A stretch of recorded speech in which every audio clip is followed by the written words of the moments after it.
कल की क्लास में हमने बात किया था कि जैसे कोई वायर है इस तरह से, उसके अंदर करंट ऐसे आई बह रहा है, ठीक है। तो अगर मैं इसको ऐसे थोड़ा बना लूँ डायग्राम इस तरह से, तो हमने इससे मतलब मैं इसको यहाँ से देख रहा हूँ इसे। तो उसके बाद क्या है कि मैंने इसके इंटीरियर में किसी पॉइंट पी पे, एक्सटीरियर में किसी पॉइंट क्यू पे मैग्नेटिक फील्ड निकाला था, ठीक है। तो आज हम उससे आगे की चर्चा करेंगे, ठीक है। आज मैं कर क्या रहा हूँ ना कि मैं ये वायर फिर से लूँगा, मैं फिर से कहूँगा इसमें करंट आई बह रहा है, ठीक है। बट यहाँ पे क्या है ना कि कल हमने जो करंट डेंसिटी थी वो कांस्टेंट रखी थी। कल जो करंट डेंसिटी थी वो हमने कांस्टेंट रखी थी। आज हम करंट डेंसिटी को थोड़ा वेरी कर देंगे। तो करंट डेंसिटी को हम जे से लिखते हैं, J is equal to J naught times R कर देते हैं, ठीक है। करंट डेंसिटी मैंने क्या कर दी है, वेरी कर दी है, ठीक है। तो करंट डेंसिटी यहाँ पे वेरी हो रही है ना। और क्वेश्चन यहाँ पे ये है कि आपको मैग्नेटिक फील्ड निकालना है, बी की वैल्यू निकालना है at R is equal to R by 4 पे। कहाँ पे, R is equal to R by 4 पे आपको क्या निकालना है, मैग्नेटिक फील्ड निकालना है, ये क्वेश्चन है, ठीक है। और करंट डेंसिटी यहाँ पे वेरी कर रही है जे नॉट टाइम्स आर से, ठीक है। तो इस क्वेश्चन को आगे करते हैं, फिर कैसे करेंगे हम फिर से क्या करेंगे, वायर को इसी तरह से देखेंगे, किस तरह से, नीचे से, ठीक है। जिस तरह से हम वायर को देखेंगे, यहाँ पे मेरा ऐसे करंट बह रहा होगा, ठीक है। और मैं यहाँ पे क्या करूँगा, एक एलिमेंट काटूँगा, ओके। तो मैं यहाँ पे एक एलिमेंट काट लेता हूँ,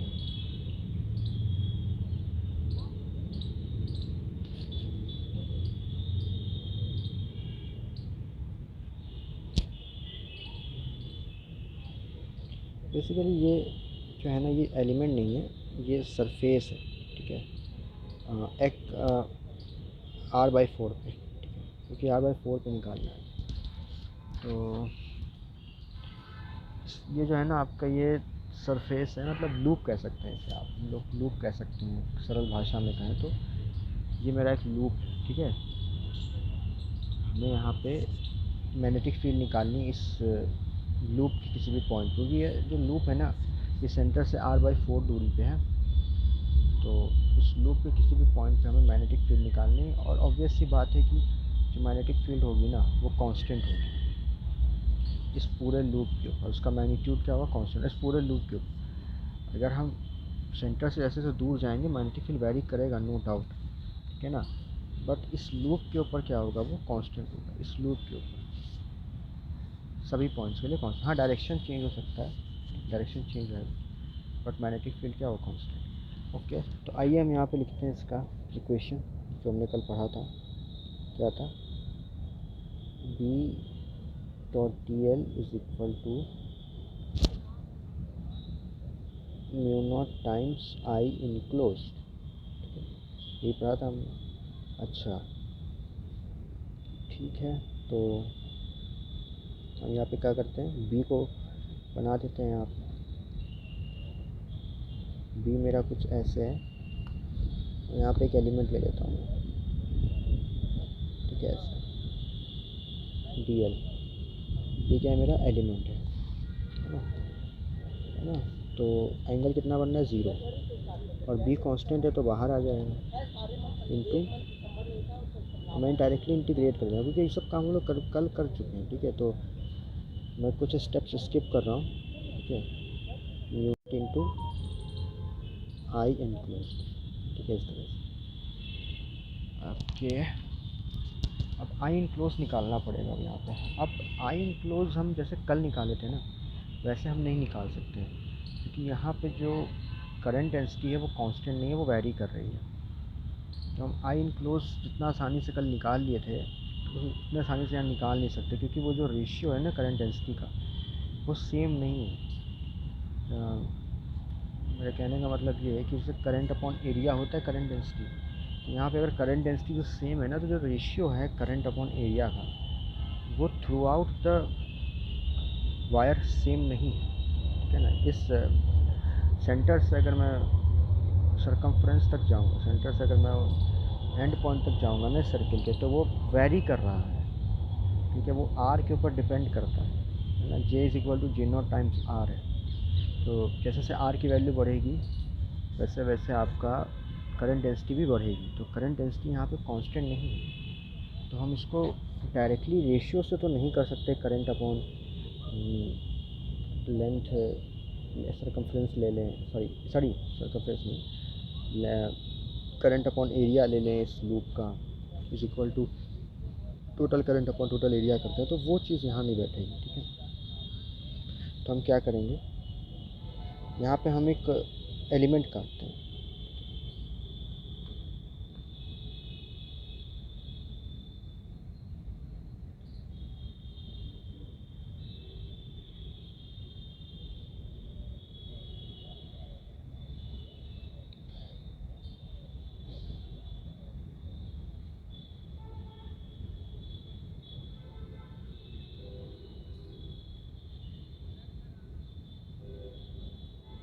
मैंने एलिमेंट काटा, इस एलिमेंट की जो रेडियस है वो x है, इसकी, अब ये देखो इसकी जो थिकनेस है ना वो dx है, ठीक है। तो मैं पहले ये देखता हूँ कि इस dx में कितना करंट आया है, किसमें, इस dx थिकनेस में। बेसिकली अगर आप इसको देखो तो ये एक रिंग की तरह आपको दिखाई दे रही है ना, रिंग के तरीके। तो इसके ऊपर कितना करंट है मैं पहले उसको निकालता हूँ। ये x दूरी पे है यहाँ से, ठीक है। तो करंट डेंसिटी जो होगी ना यहाँ पे, वो मैं लिखूँगा जे नॉट टाइम्स x। इसके ये जो मैंने जो काटा है ना ये रिंग टाइप का, यहाँ पे जो करंट डेंसिटी है ना वो जे नॉट टाइम्स x है, ठीक है। करंट डेंसिटी होती क्या है, करंट बाय एरिया। क्या होता है, करंट बाय एरिया। तो current D I by D A, है ना। करंट बाय एरिया जो होगा उसको ऐसे तो लिखेंगे। अब यहाँ पे करंट को हम डी आई ही लिखेंगे, क्यों, क्योंकि ये इसका थिकनेस आप देख रहे हो कितना पतला है ये। अब यहाँ पे ध्यान दो अगर, तो ये बहुत ही पतला है, तो इसका जो थिकनेस होगा ना वो भी बहुत ही कम होगा। तो इसका करंट को हम डी आई लिखेंगे और इसका एरिया भी छोटा होगा, डी ए, ठीक है। तो यहाँ पे मैं लिख सकता हूँ D I is equal to J naught times X into D A. अच्छा, इसका एरिया कितना होगा, तो सरकमफ्रेंस इंटू थिकनेस कर दो, तो सरकमफ्रेंस कितना है, 2πx, और इसकी थिकनेस कितनी है, dx, ठीक है ऐसे। तो यहाँ पे मैं लिख सकता हूँ J naught into x into 2πx into dx, ठीक है ऐसे। तो यहाँ पे लिख सकता हूँ D I is equal to 2π J naught into x square into dx, ठीक है। तो मैंने कुछ इस तरह से लिख दिया है यहाँ पे, ओके।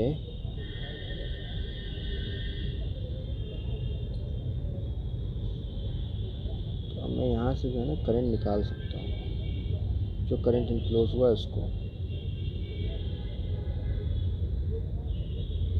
अगर मैं यहाँ पे इंटीग्रेट कर दूँ इसे, कहाँ से कहाँ तक, ज़ीरो से लेकर के आर तक, कोई आर तक इंटीग्रेट करके मैं एक फॉर्मूला ही बना देता हूँ ना आर तक, ठीक है। आर तक का एक फार्मूला बना देता हूँ, है ना, कि आर दूरी पे कितनी होगी, उसमें हम r/4 रख देंगे तो हमारा आंसर आराम से आ जाएगा, ठीक है। तो यहाँ पे आ जाएगा I is equal to 2π J naught into x cube by 3, zero से लेकर के आर। यही आपका आई इनक्लोज है, कितना वैल्यू इसकी, 2π/3 J naught into R, 2π/3 J naught into R cube, ठीक है। अब आई इनक्लोज आ चुका है, तो हम उसको फॉर्मूले में रख करके मैग्नेटिक फील्ड निकाल सकते हैं। मैग्नेटिक फील्ड की वैल्यू यहाँ पर मुझे लिखनी है, तो जो इक्वेशन थी वो इस तरह से लिख देता हूँ। ये r/4 था ना यहाँ पे, मैं इसको काम करता हूँ, मैं इसको r लिख लेता हूँ, ठीक है। मैं डायरेक्टली एक फार्मूला बना दे रहा हूँ।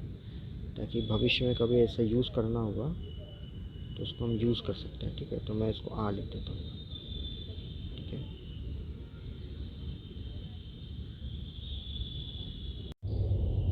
ठीक है, तो is equal to mu naught into current enclosed 2 pi by 3 J naught R cube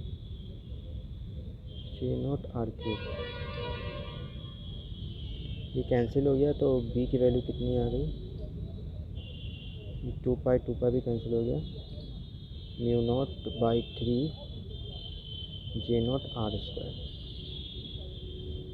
mu naught by 3 J naught R square. तो इसमें हमें करना क्या है, हमसे तो पूछा गया था at small R is equal to R by 4 पे ना। तो हम यहाँ पे अगर इसको रख देंगे तो बी की वैल्यू कितनी आ जाएगी, B is equal to mu naught by 3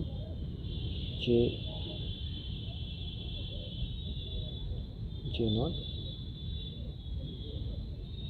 are square by 16। ठीक है, कितना आ गया, mu naught J naught R square by 48।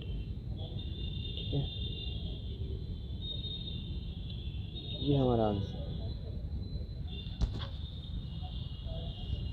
ठीक है, तो ये हमने निकाल लिया यहाँ, मतलब मैग्नेटिक फील्ड कितनी होगी r/4 पे, हमने वो यहाँ पे कैलकुलेट कर ली है। ठीक है, कोई दिक्कत नहीं है। तो नेक्स्ट क्वेश्चन करते हैं।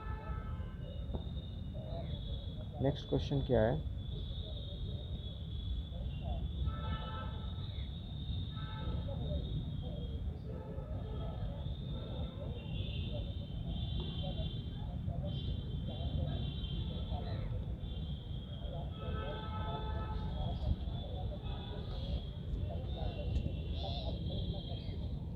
तो यहाँ पे आपका जो है ना ऐसे करंट ऐसे भरा हुआ है, भरा क्या मतलब, करंट ऐसे अंदर की ओर जा रहा है, भरा तो चार्ज होता है, करंट तो ऐसे फ्लो हो रहा है अंदर की ओर। ठीक है, पूरे एरिया पर से। और ये यहाँ पे कैविटी है, मतलब यहाँ पे जो है ना कोई करंट इधर फ्लो नहीं हो रहा है। ठीक है, इधर कोई करंट फ्लो नहीं हो रहा है। अब यहाँ पे अगर मैं रेडियस की बात करूँ कि इनके रेडियस कितने कितने हैं, तो इसका रेडियस है r, इसका रेडियस है 2r। ठीक है, तो उसका रेडियस r है, इसका रेडियस कितना है 2r। ओके, कोई प्रॉब्लम नहीं है अभी तक तो हम लोग। ठीक है, अब यहाँ पे बात ये होती है कि आपको निकालना होता है मैग्नेटिक फील्ड। कहाँ पे, यहाँ से यहाँ, ये दूरी मैं कुछ ले लेता हूँ 12r। इस पॉइंट P पर आपको क्या निकालना है, मैग्नेटिक फील्ड। तो इस क्वेश्चन को हम कैसे करेंगे, तो इस क्वेश्चन को हम ऐसे करेंगे कि सबसे पहले तो क्या करेंगे,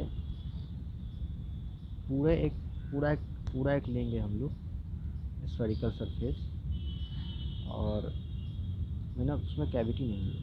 ठीक है, उसके कारण मैग्नेटिक फील्ड निकाल लेंगे P पॉइंट पे। ठीक है, तो उसके अंदर जो है ना, जैसे यहाँ पे कैविटी हुई है इसके अंदर, तो अच्छा मैं जो सरफेस की बात कर रहा हूँ, जो मैं पूरा का पूरा लूँगा एक स्फेरिकल सरफेस में पॉजिटिव चार्ज बह रहा होगा, उसके कारण तो मैग्नेटिक फील्ड निकालना कोई बड़ी बात नहीं, आराम से निकाल सकते हैं। यहाँ पे बात ये है ना कि ये जो कैविटी होती, कैविटी होगी कैसे इसमें, कैविटी तभी होगी जब जैसे यहाँ पे करंट बह रहा है। ठीक है, ऐसे अंदर की ओर बह रहा है, यहाँ पे ना क्रॉस है तो अंदर की ओर बह रहा है। तो अगर जैसे मैं एक स्फीयर लूँ, सॉरी स्फीयर नहीं, एक स्फेरिकल सरफेस लूँ और उसमें करंट बाहर की तरफ दौड़ा करके इसमें अटैच करूँ, है ना, मतलब मेरा कहने का मतलब ये है कि मैं एक गोल सा सरफेस लूँ, उसमें करंट ऐसे बाहर की ओर बह रहा होगा। और अब मैं क्या करूँगा, मैं एक दूसरा सरफेस लूँगा ऐसे, उसमें करंट ऐसे, सॉरी, पहले जो था वो करंट अंदर की ओर जा रहा था ना, और इसमें करंट कहाँ आ रहा है, बाहर की। तो अगर मैं इसको उसके ऊपर उठा के रखूँगा तो होगा क्या कि जितने पार्ट में रखूँगा ना, उन पार्ट से करंट कैंसिल हो जाएंगे। क्योंकि एक जो बड़ा वाला है वो तो चाहता है कि करंट अंदर की ओर जाए, छोटा वाला है वो चाहता है करंट बाहर की ओर आए। मतलब एक चाहता है कि अंदर की ओर जाए, एक चाहता है कि बाहर की ओर आए। तो होगा क्या कि वो कैंसिल हो जाएंगे आपस में। तो वहाँ वो जो रीजन होगा ना, उस रीजन में कोई करंट बचेगा नहीं। तो आप उसे कैविटी मान सकते हो। क्या मान सकते हो सर? कैविटी। तो कैविटी बेसिकली, अब कैविटी के जो प्रॉब्लम्स होते हैं ना, अब कैविटी में ये समझा करो कि वहाँ पे पहले पहले जो करंट था वो उसी डायरेक्शन में था जिस डायरेक्शन में पूरे पूरे सरफेस के ऊपर है। बट वहाँ पे क्या हुआ ना कि एक दूसरा स्फेरिकल सरफेस रखा गया है जिसमें करंट का डायरेक्शन ऑपोजिट था। जिस वजह से क्या हुआ कि जो करंट पहले था उस करंट को कैंसिल कर दिया इसने, जो सरफेस हमने रखा है। ठीक है, तो उस सरफेस ने क्या किया, इस करंट को क्या कर दिया, कैंसिल कर दिया। ठीक है, तो आप ऐसे मान करके इसको कर सकते हैं। ठीक है, तो मैं इसको ऐसे ही मानने करूँगा। सबसे पहले मैं क्या करूँगा, मैं पहले एक बना लूँगा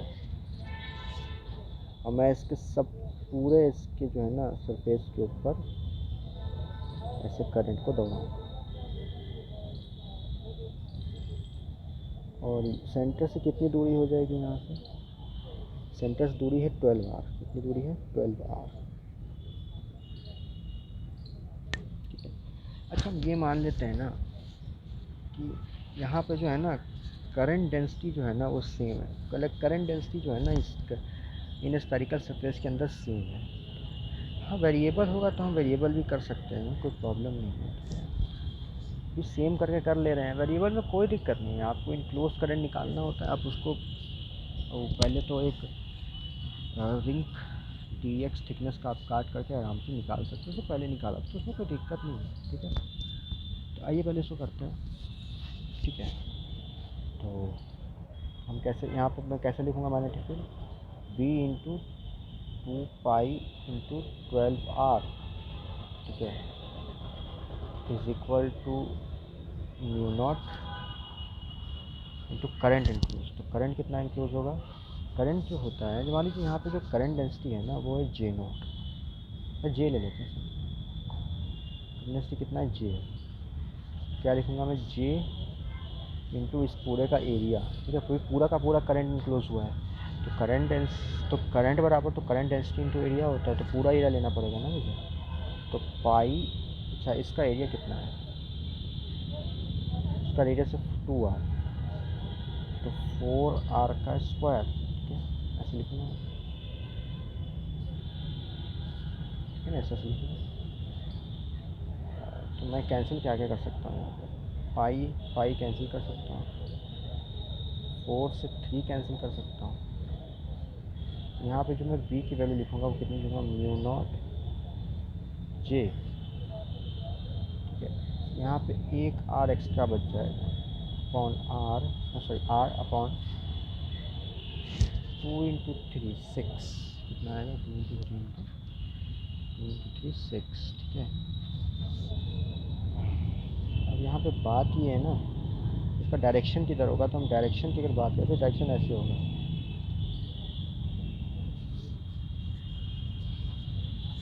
ठीक है, ये मैग्नेटिक फील्ड का डायरेक्शन होगा यहाँ B1 मैग्नेटिक फील्ड मान लेते हैं B1। अब हम दूसरा सरफेस लेंगे। ठीक है, तो दूसरा जो सरफेस होगा छोटा वाला, उसमें हम करंट को ऑपोजिट बनाएंगे।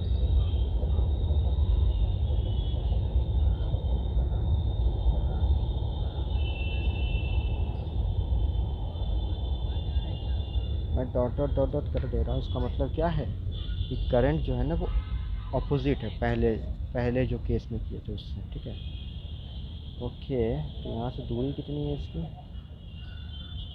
हम दूरी की बात करें तो देखिए 12 आर तो यहाँ से है, तो यहाँ से जो दूरी है वो 11 आर है। कितनी है? 11 आर।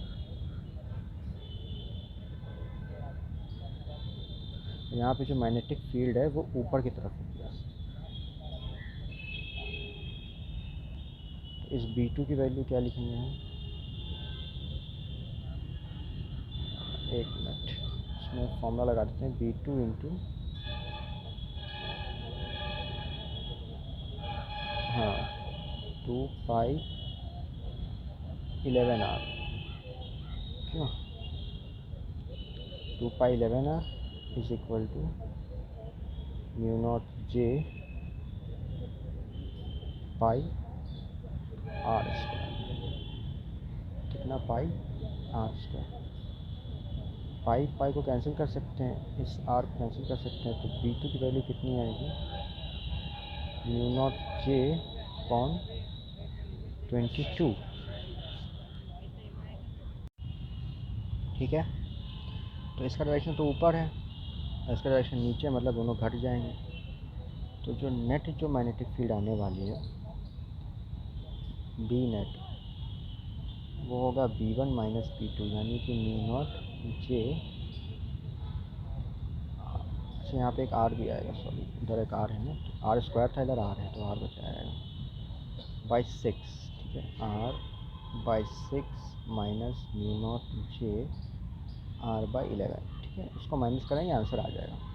और जो नेट जो डायरेक्शन आने वाला है वो नीचे आने वाला है, क्योंकि नीचे वाला जो है उसका मैग्नीट्यूड ज़्यादा है, तो अगर हम घटाएंगे तो नेट जो बचेगा ना वो नीचे की तरफ ही बचेगा।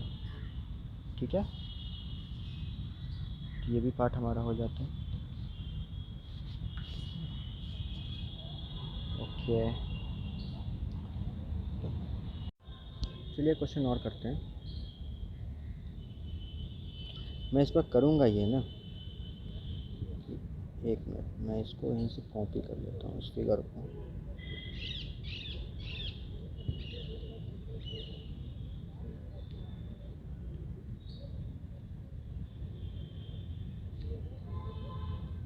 ठीक है, मैं इन सब चीज़ों को रफ कर देता हूँ।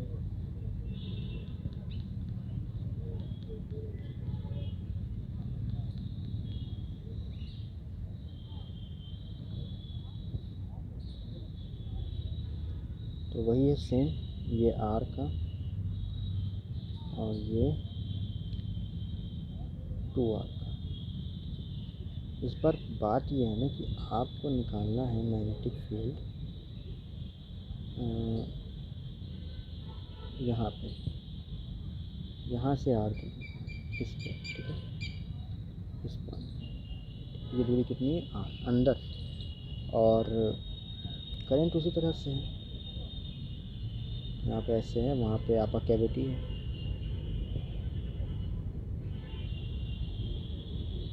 वहाँ पे क्या है आपका कैविटी है, और करंट इसी तरह से है। ठीक है, आइए निकालते हैं इसको, कैसे निकालेंगे।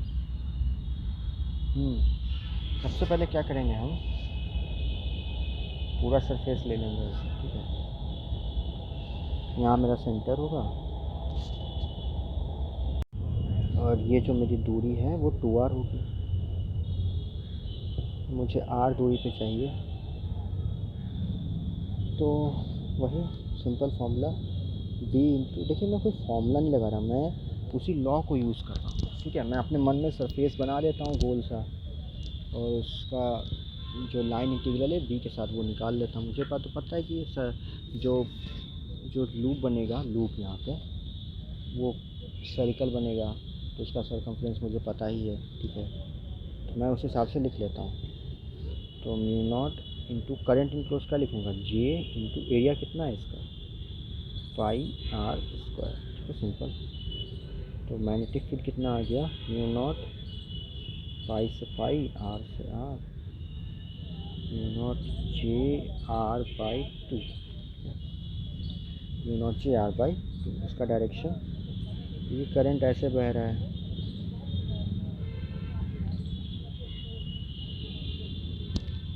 इसका जो डायरेक्शन है वो आपका ऊपर की तरफ आ रहा है। ठीक है, किस आएगा, ऊपर की तरफ, वर्टिकल अपवर्ड्स। ठीक है, स्ट्रेट ऊपर है ये। ठीक है, इस तरह से। ओके, तो वो कैविटी के कारण निकाल लेते हैं। कैविटी के का जो रोल है वो कुछ ऐसे है कि करंट तो इसमें ऊपर की तरफ है। कैविटी होता क्या है? Combination of two spherical surfaces which has opposite current. ठीक है, तो आप स्फेरिकल हो, कुछ और हो, जो भी हो, है ना। कैविटी को आप ऐसे ही सॉल्व करोगे। ठीक है, तो इसके अंदर मैं ऐसे दे दिया ऐसे, तो इसकी दूरी कितनी है यहाँ से? तो यहाँ से आर, फिर यहाँ से 2r है, 2r। यहाँ पे पॉइंट P है, तो यहाँ पे मैं क्या लिखूँगा, ये B1 कर लेता हूँ, इसको B2। तो B2 into 2 pi into 2r is equal to mu naught J, area कितना है, पाई इंटू 2r का स्क्वायर। ठीक है, ऐसे। ओके, तो B2 is equal to 5 pi उड़ा दो, is equal to mu naught into J. 4 cancel हो गया, तो यहाँ बचा केवल r बस। और क्या बचेगा? कुछ नहीं। ठीक है, इतना बचेगा।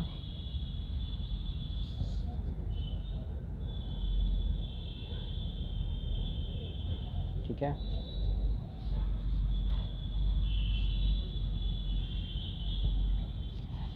ओके। एक मिनट, सॉरी सॉरी, ये मैंने एरिया में गलती कर दी है। एक्चुअली जो ये जो ये जो है ना, ये वायर, ये जो स्फेरिकल सरफेस है, सॉरी, इसमें जो करंट इनक्लोज है वो आर ही रेडियस में इनक्लोज है ना, केवल आर रेडियस में इनक्लोज है, और मैंने वहाँ पे 2r लिख दिया है, तो उसमें गलती कर दी थी, तो मैं इसको सही कर देता हूँ। तो पाई आर स्क्वायर होगा इसका। ठीक है, तो आर से आर कैंसिल कर दो, पाई तो कैंसिल हो चुका है। तो B2 की इसी जो वैल्यू की mu naught J are by 4 हो, कितनी होगी, 4। ठीक है, इस तरह से। और इसका जो डायरेक्शन होगा वो होगा नीचे की तरफ।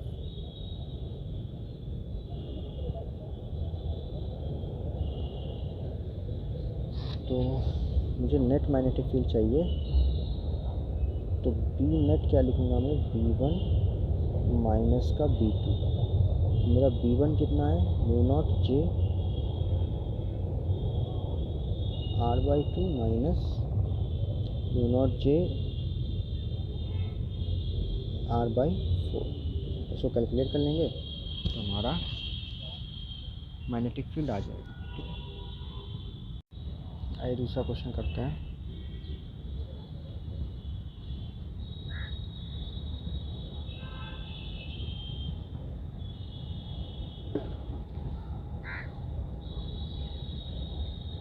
जैसे मैंने ये दिया, ठीक है, इसके अंदर एक कैविटी है,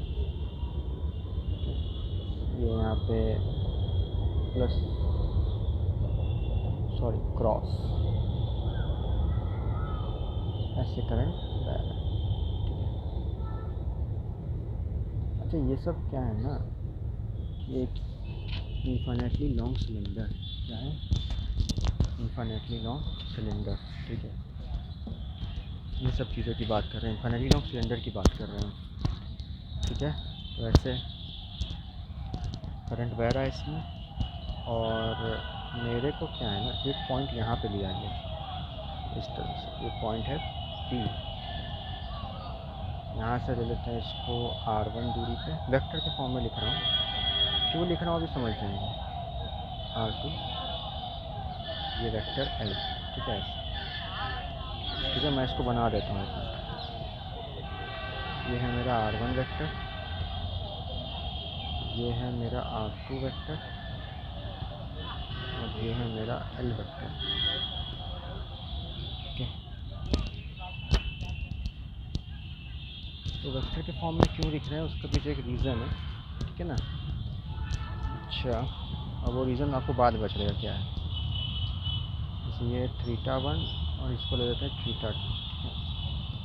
तो जैसे यहाँ पे फिगर में ये θ1 और ये फिगर में θ2 इस तरह।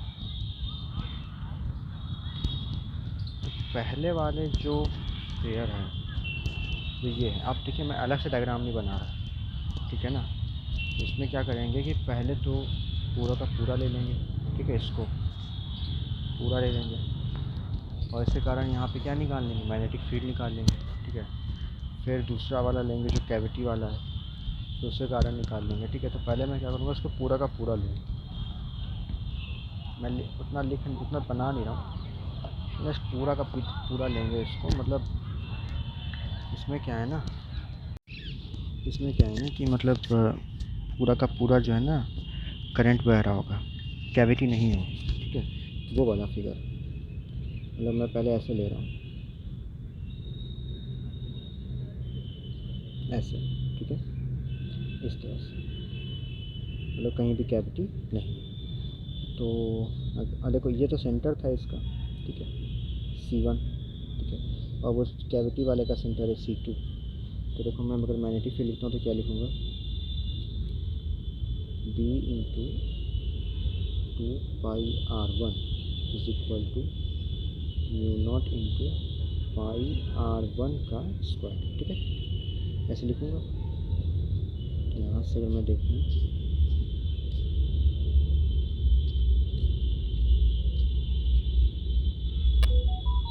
यहाँ पे J भी होगा, करंट डेंसिटी भी होगा, ठीक है ना। करंट डेंसिटी यहाँ पे J है, तो JR1/2, ठीक है, इस तरह से क्लियर है। अच्छा, तो अगर मैं यहाँ पे चार्ज को बनाने की कोशिश करूँ तो मैंने ऐसे लिया था, सेंटर ये लिया हूँ C1 और ये यहाँ पे जो है ना ये ऐसे R1 है, ठीक है। तो मैग्नेटिक फील्ड कुछ ऐसे आ रही है, ठीक है, मैं इसको B1 बोलता हूँ। तो ऐसे आ रही क्या है, इसकी मैग्नेटिक फील्ड कुछ इस तरह से आ रही है, ठीक है। ओके, तो अगर मान लो ये θ1 है, यहाँ से अगर मैं परपेंडिकुलर डालता हूँ ऐसे नीचे, तो ये θ1, तो ये होगा 90 डिग्री माइनस θ1, तो ये कितना होगा, ये होगा θ1, ठीक है। कितना होगा ये θ1, क्योंकि ये पूरा 90 है, तो वो होगा 90 डिग्री माइनस θ1, तो ये θ1, ठीक है। यानी कहने का मतलब ये है कि C1 से ऐसे R1 जाता है, ये मैग्नेटिक फील्ड क्रिएट होता है, और यहाँ से अगर परपेंडिकुलर दूरी से गिराता हूँ तो मेरा अगर ये θ1 है तो ये भी कितना होगा मेरा θ1, ठीक है, इस तरह से। ओके, ठीक, और इसकी वैल्यू मैग्नेटिक फील्ड की इतनी होगी। अब दूसरा वाला ले लेते हैं। इसमें क्या है ना कि ये सेंटर है C2, तो यहाँ पे निकालना है, उसको ले लिया मैंने R2, उसको मैंने ले लिया R2।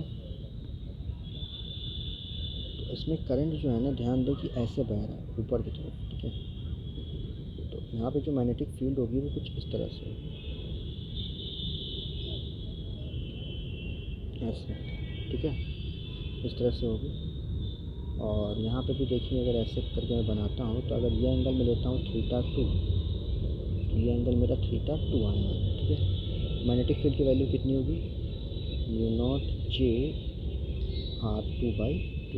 ठीक है, इस तरह से क्लियर है, इस तरह से आ जाएगा।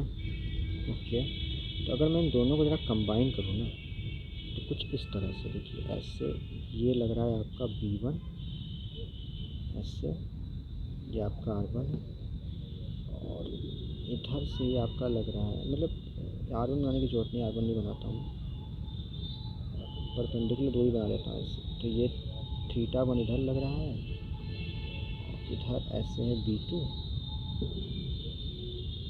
ठीक है, और ये एंगल है θ2, ठीक है, इस तरह से। ओके, कुछ इस तरह से है, ठीक है। तो सबसे पहले तो आप इनको कंपोनेंट्स में रिजॉल्व कर सकते हो। जैसे ये कंपोनेंट आ जाएगा तो ये हो जाएगा B1 sin θ1, और ये हो जाएगा B2 sin θ2, ठीक है। अब हम यहाँ से देखें, अगर हमने ट्रायंगल ही बनाया है ना, ये हमारा ट्रायंगल, ठीक है। तो अगर आप, मैं यहाँ से क्या करता हूँ, एक ऐसे करके जोड़ देता हूँ, एक परपेंडिकुलर, नीचे वाले सरफेस, नीचे वाले लाइन के ऊपर ऐसे परपेंडिकुलर बना लेता हूँ। तो आप देखें यहाँ पे तो साइन थीटा 1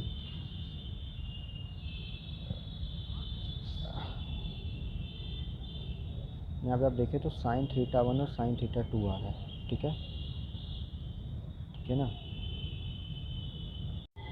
ठीक है, तो हम एक काम करते हैं, यहाँ पहले वैल्यू लिख लेते हैं। ठीक है, तो यहाँ पे जो नेट जो मैग्नेटिक फील्ड आनी है नेट, वो कितनी आनी है, B1 sign theta 1 minus B2 sign theta 2। Okay, तो B1 की वैल्यू कितनी है, mu naught J by 2 into R1 sign theta 1। मैं ये mu naught J by 2 common ले सकता हूँ ना मैं, माइनस का यहाँ पे भी R2 साइन थीटा 2 है। ठीक है, इस तरह से। तो अगर आप यहाँ पे देखें इस ट्रायंगल में, तो अगर मैं यहाँ पे लिखता हूँ, जैसे इस ट्रायंगल को मैं कॉपी करता हूँ। ठीक है, और मैं इसको थोड़ा इधर बनाता हूँ। तो अगर आप यहाँ पे देखें, तो अगर मैं यहाँ पे साइन थीटा 1 निकालूँ तो कितना आएगा, मान लेते ये कुछ x है। ठीक है, तो x बाई R1, यहाँ से अगर आप देखें तो x बराबर जो है ना R1 साइन थीटा 1 है। ठीक है, और मैं अगर यहाँ पे निकालूँ साइन थीटा 2 तो कितना आएगा, x बाई R2। ठीक है, तो यहाँ से x की वैल्यू कितनी आ जाएगी, R2 इंटू साइन थीटा 2। अगर आप यहाँ ध्यान से देखें तो R1 into sine theta 1 is equal to R2 into sine theta 2 है।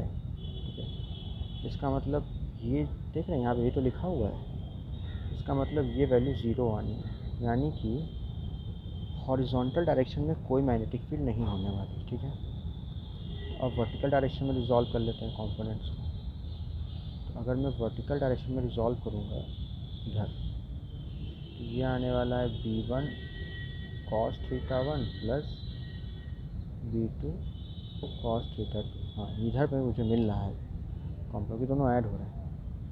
तो यहाँ से अगर मैं बी नेट निकालूँगा तो बी नेट कितना आने वाला है, B1 cos theta 1 plus B2 cos theta 2। ठीक है, तो mu naught J R1 by 2 cos theta 1 plus mu naught, sorry वो तो कॉमन ले चुका हूँ ना, R2 कॉस थीटा 2। ठीक है, इस तरह से।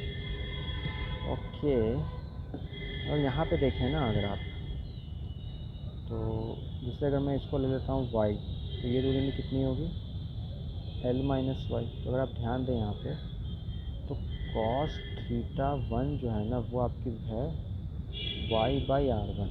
ठीक है, यहाँ पे मैं लिख सकता हूँ y is equal to R1 cos theta 1, और मैं क्या लिख सकता हूँ, कॉस थीटा 2 को क्या लिख सकता हूँ, cos theta 2 is equal to L minus Y by R2। तो L minus Y is equal to R2 into cos theta 2। अब मैं दोनों को ऐड कर देता हूँ। अगर मैं ऐड करूँगा तो क्या बचेगा, L is equal to R1 cos theta 1 plus R2 cos theta 2। हुआ क्या है यहाँ पे, हुआ ये है कि इसको मैं टोटल L लिख सकता हूँ, क्या लिख सकता हूँ, L। तो मैग्नेटिक फील्ड कितनी आ जाएगी, mu naught J L by 2।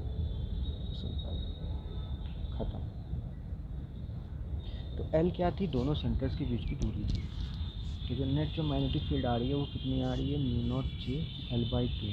ठीक है, यानी कि जो टोटल मैग्नेटिक फील्ड होगी वो कांस्टेंट होगी। अगर आप यहाँ पे ध्यान देखें ना, ये मैग्नेटिक फील्ड R1 पे डिपेंड करती है ना R2 पे डिपेंड करती है, ये मैग्नेटिक फील्ड क्या है, कांस्टेंट है। तो जो कैविटी होती है ना, कैविटी के अंदर जो मैग्नेटिक फील्ड होती है वो कांस्टेंट होती है, वेरिएबल नहीं होती।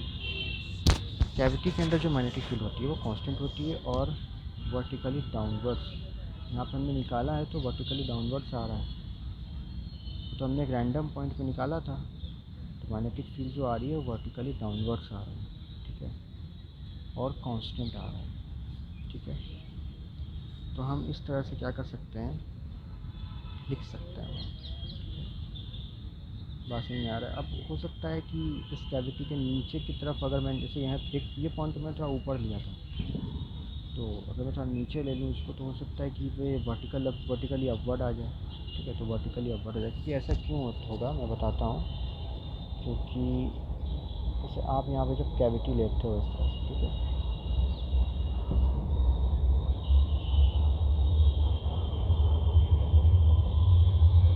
जैसे आप यहाँ पे पॉइंट ले रहे हो, तो आप पॉइंट ले रहे हो यहाँ पे, है क्या यहाँ पे प्लस, सॉरी यहाँ पे ऐसे क्रॉस है जब अंदर की ओर है, तो इस वाले जगह पे देख रहे हैं तो इसका डोमिनेशन, ठीक है, तो मैग्नेटिक फील्ड नीचे हो जाएगा। और इस वाले पे भी अगर आप देखें तो इनका डोमिनेशन होगा, बट मैग्नेटिक फील्ड फिर भी नीचे होगा, तो मैग्नेटिक फील्ड नीचे ही होगा, ठीक है ना, मैग्नेटिक फील्ड ऊपर नहीं होगा। अगर मैं नीचे निकालूंगा तब भी नीचे ही आएगा ये। तो मैग्नेटिक फील्ड जो होगी वो वर्टिकली डाउनवर्ड्स होगी इधर, ठीक है, वर्टिकली डाउनवर्ड्स। और जो मैग्नीट्यूड होगा μ0 J L/2 होगा, मतलब कांस्टेंट होगी, और वर्टिकली क्या होगी, डाउनवर्ड्स होगी, वर्टिकली डाउनवर्ड्स, ठीक है। तो सोलेनॉइड को लेते हैं इस बार, ठीक है। जैसे ये सोलेनॉइड है, ये इनफाइनाइटली लॉन्ग सोलेनॉइड है, ठीक है, ऐसे। और मैं ये मानता हूँ कि सोलेनॉइड में जो करंट फ्लो कर रहा है वो कुछ ऐसे कर रहा है,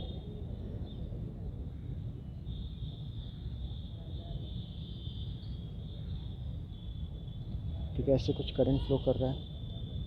तो इसके अंदर का जो मैग्नेटिक फील्ड होगा वो कैसे होगा, वो कुछ इस तरह से होगा, ठीक है, इस तरह से, ओके, हाँ।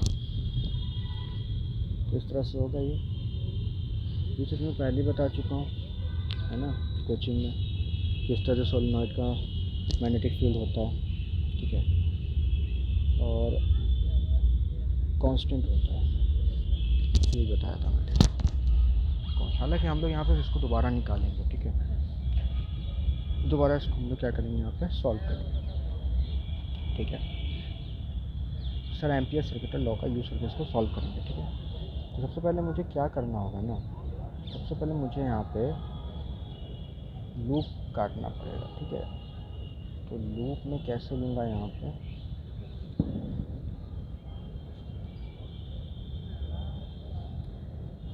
तो मैं लूप कैसे लूँगा,